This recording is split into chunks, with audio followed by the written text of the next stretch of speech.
This video contains some spoilers for Tears of the Kingdom. Not spoilers for the ending, but for some parts of the story, so be careful. Well, this channel has mostly dedicated itself to analysis based on quality, but shaking things up won't hurt, will it? It's not like anybody watches these videos anyway. I still have no idea where all those views came from that one time. Well, what do I mean with misunderstood?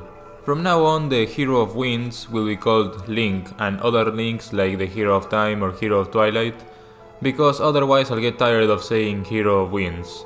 Anyway, just like Ganondorf in this game is tremendously misunderstood, Link also suffers from this, although luckily for completely different reasons. Ironically, Tetra is also misunderstood. A lot of people just have the wrong idea of her. But this video isn't about her. I don't know why it is but for some reason people easily take everything in Wind Waker out of context. They do this with every game, but Wind Waker seems to be the worst victim. The Hero of Time also suffers heavily from this, but at least the things people get wrong about him are more ambiguous, so I don't think it's as bad. There are three main things that people get wrong about Link: his motivations, his age, and his spirit. Take into account that these aren't universally agreed on, so you might already agree with me before watching the video, but I've seen enough people get this wrong to bother me. Okay, his motivations. This is a simple one. Here or there I've seen people say that Daphne / the King of Red Lions manipulated Link into going to a quest to beat Ganondorf, and that Link only wanted to save his sister. This is utterly wrong. There is nothing manipulative about him.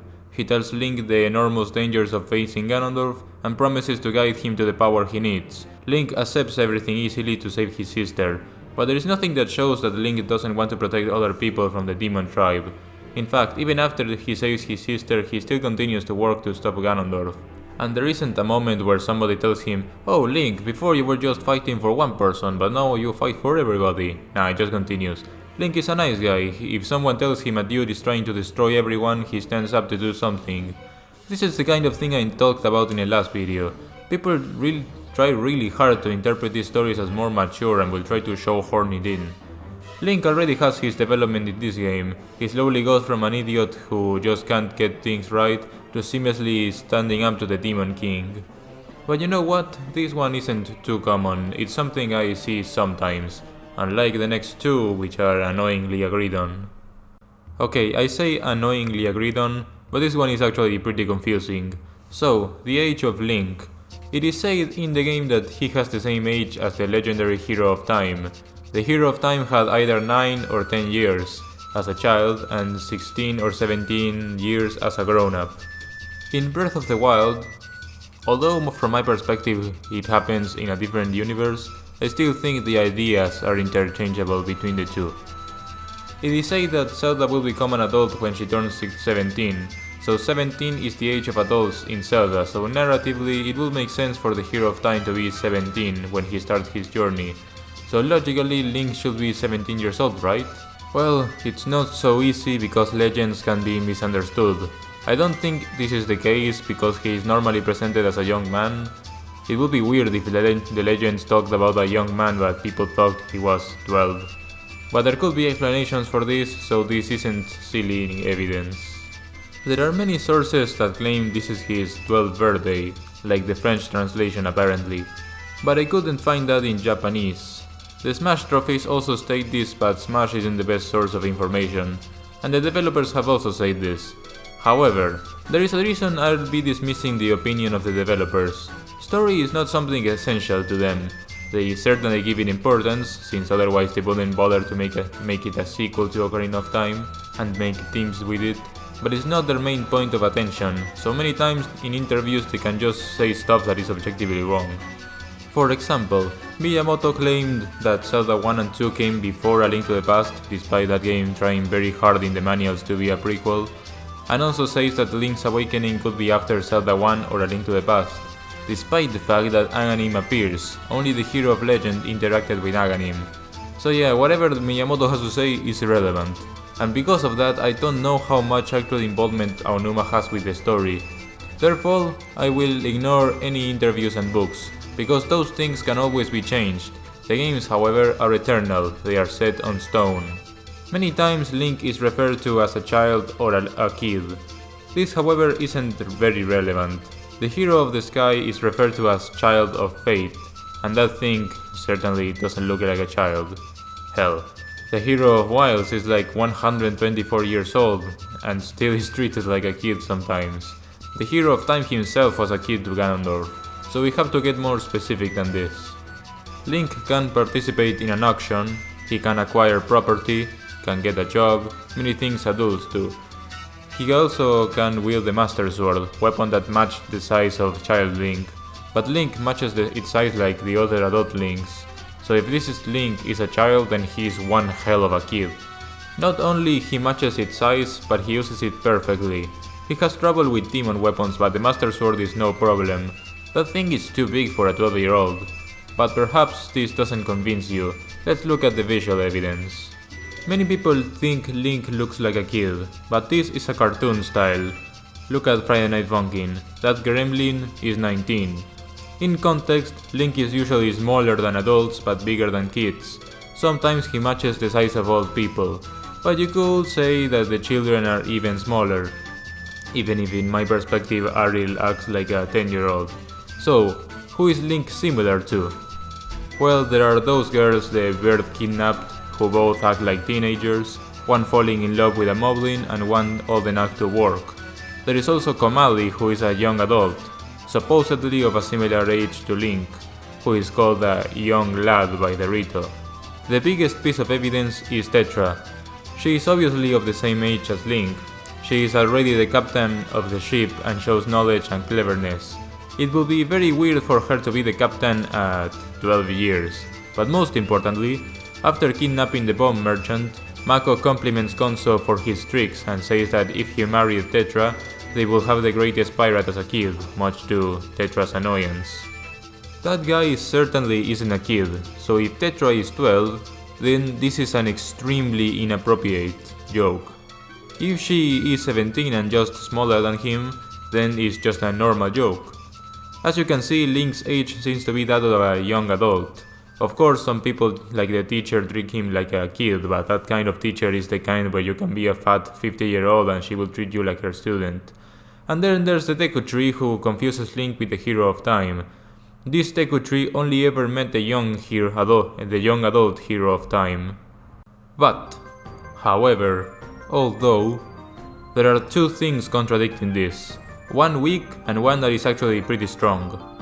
The statue of the hero of time is considerably bigger than Link. However, the hero of time left this timeline. Whoever made the statue had no idea how Link looked. It's usual for Nintendo to represent Link as a rather small guy, so it would be hilarious if the guy who made the statue exaggerated and the hero of time was the same size as Link. On the other hand, Fado, despite being a Kokiri, a race of children only, is the same size as Link. This is where it actually gets problematic. This is good evidence. If Link is a kid, then this makes sense. But there is a lot more evidence for Link being a young adult. There are two explanations for this. The first one is that between the time Ganondorf was sealed away, the Kokiri evolved into teenagers. We don't know how much time it took Ganondorf to come back, so this is in the realm of possibility, but there is zero evidence. The second one is that this is just a design inconsistency. The developers are human after all, and miscommunication is possible. Overall, there is much more evidence in the game itself that suggests that Link is a young adult, probably 17 years old. One or two things to go against it are not enough, since they could be mistakes. Otherwise, you tell me that instead of one mistake, they made 6 different mistakes. My last evidence is much more subjective, but you might believe it. Since Ocarina of Time, they started taking the story more seriously, and in every game where there is a huge threat like Ganondorf, Link is normally close to adulthood to beat him. It's just hard to believe that the great king of evil that normally makes the young adults struggle to match him is ultimately killed by a kid. It's just jarring. However, if Link is a 17-year-old, then this is completely believable, under the Zelda story of course. So yeah, the hero of Winds wasn't a kid, he's just like the other Links, just more cartoonish.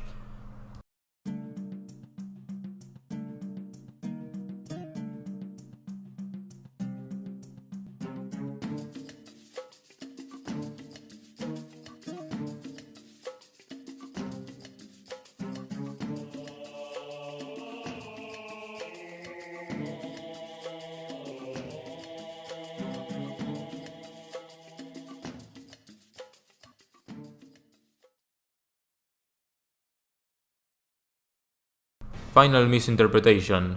Link is not a reincarnation unlike the other Links. He is just a random kid that has similarities to the others. This is easily the worst one, because at least his age is genuinely confusing, but this idea is contradicted by the game itself. To explain where this comes from, we have to look at its origin with the backstory of the game.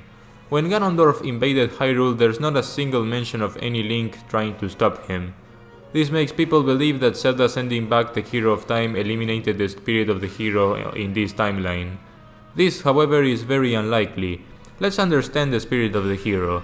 This is a very ambiguous concept that Nintendo will never explain, but let's at least see how it works. Demise claims that when the evolution of the demon tribe arrives, the one with the blood of the goddess and the one with the spirit of the hero will come back to face it. So Zelda isn't a reincarnation, in fact they are completely different people who have the blood of the goddess. And Links share a spirit. But this isn't a soul. In Twilight Princess we see the soul of the Hero of Time training the Hero of Twilight. And in A Link Between Worlds we see the old man is hinted to be a Link to the Past Link, and he is training / testing the new hero of Hyrule. So, the spirit of the hero always takes a similar form? Wrong. Because in Tears of the Kingdom it is revealed that the hero from 10,000 years ago who wielded the Master Sword against Ganon was a Zonai of red hair. And there are 2 occasions in the series where no hero is spoken about aside from the Great Flood. In the Imprisoning War, where no one picked the Master Sword, and in the other Imprisoning War, where no one even knows where the Master Sword is. However, there are excuses we can make. Perhaps the hero in A Link to the Past was one of the knights that helped to fight Ganon's army. I mean, picking the Master Sword is not really a requirement. And in Tears of the Kingdom you could say that the hero is Rauru. Or if the game is not connected to Skyward Sword as I believe, then Link might have not existed yet. Regardless, Rauru was almost forgotten, and whoever the hero was in A Link to the Past, he wasn't more recognized than other knights. A similar thing could happen here. There was a hero, he just isn't remembered and never picked the Master Sword. Perhaps he even died to Ganondorf. This goes with the theme of the game very well. The Hylians were obsessed with the Hero of Time coming to save them. They would have ignored another one who needed the Master Sword. Some people seem to forget just how important Zelda is to Link. In most games Link would fail many times before even facing Ganondorf without her. The thing that would have condemned this Hyrule Kingdom would have been to cling to the past and ignore the future. Toughness learned from this and stopped waiting for the Hero of Time and instead found a new hero who saved everyone. I found this a lot better than the narrative disbelief creates. Oh, the Master Sword and the Triforce remain, but I guess the spirit of the hero said fuck it and left. Now there is no hero, but don't worry, when Ganondorf comes back this time there will be a hero that has the same name and age as the last one, conveniently old enough to face Ganondorf, and match the age of the one with the blood of the goddess. And him being a random Link makes no sense. His name is Link. No one in the game says the Hero of Time was named Link, so that wasn't an intentional decision by his parents. He shares the same kind-hearted spirit, he even loves to sleep. The old dudes in the game say that he is just a random kid, but they don't even know about the spirit of the hero. They mean he isn't blood related to the Hero of Time. The only hero in the series who is confirmed to be blood related to another is the Hero of Twilight. The rest aren't confirmed and most likely aren't. Most importantly, however, Ganondorf, the guy who faced the Hero of Time and knows him very well, claims Link is the Hero of Time reborn. Some other interpretations. Some believe the Master Sword let him grab it because it had no power, but although the Master Sword lost its power to repel evil, there is nothing that says that it is mindless now. I mean, if Ganondorf could just take it out, why wouldn't he? Second, some people interpret the Tower of the Gods as proof that he isn't naturally a hero. But this isn't unique to him, so it could just be that it's trying to have proof that he is indeed the hero. There's another thing. 100 years after Phantom Hourglass, another Link appears. Granted, this could be Ariel's descendant, but once again we have a young adult, because he can operate trains, who happens to have a similar age of the one with the blood of the goddess, and is right there to stop an evil force. And his name is Link. Are you telling me this is just a coincidence? Did the spirit of the hero need to recharge after the Hero of Time left? You can interpret the spirit of the hero in 2 ways. One, There is an actual spirit that awakens in preparation for evil and can affect a guy, generally Hylian named Link, but sometimes no. In that case, Link falls under it perfectly and it continues for the hero of trains. 2. The spirit of the hero doesn't actually exist but is more like destiny and history repeating itself. A weird interpretation, but it makes sense once you understand what it means. Whichever it is, the hero of Winds isn't special. I mean, he is special, but just in the same way all links are special. But the fact that the hero of time left the timeline has nothing to do with anything. He either was chosen by the gods or he proved to be worthy, but this is what every link does. Granted, some links have prophecies behind them, but not all of them. This link isn't different in his origin from the others. Well, that's it for Link. But I'm not making a video about Tetra, so let's shortly talk about her. Many people think that Daphnes forced her to take part in this and blah blah blah blah blah. To be honest, these people seem to be projecting themselves. Daphnes told her in the most straightforward way her destiny, and she doesn't take this badly. Sure, she is very shocked and confused at the moment, but although her appearance changes to resemble the last princess of Hyrule, her personality doesn't change. Tetra is hinted to have a soft side to her in the game. Here she is so confused she speaks more softly than usual. This could also be because she realizes that what Quill said was true. Ganondorf was looking for her and because of that Ariel got kidnapped. The next scene where she appears in, she once again has her snarky personality because she is no longer in shock. Tetra accepted her destiny perfectly. There was no "I don't want to do this" moment. And about Daphnes calling her Zelda, Daphnes lost his daughter at a young age, so he probably sees Tetra as his child. And if Hyrule had never been flooded, she would have been called Zelda, so no, this isn't disrespectful. I know in Phantom Hourglass Tetra doesn't like the pirates calling her Zelda, but this could be because it reminds her of Daphnes rather than her not liking the name.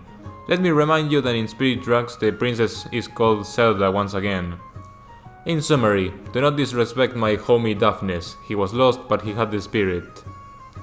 I still think it is both hilarious and frustrating how people misinterpret this game's characters. But if I keep going, I'll end up making another rant on why I hate the Zelda fanbase. Well, I suck at writing conclusions, so just pretend you left this video with some heartfelt speech at the end. Anyway, if you liked it, consider subscribing, check out some of my other stuff, and see you later.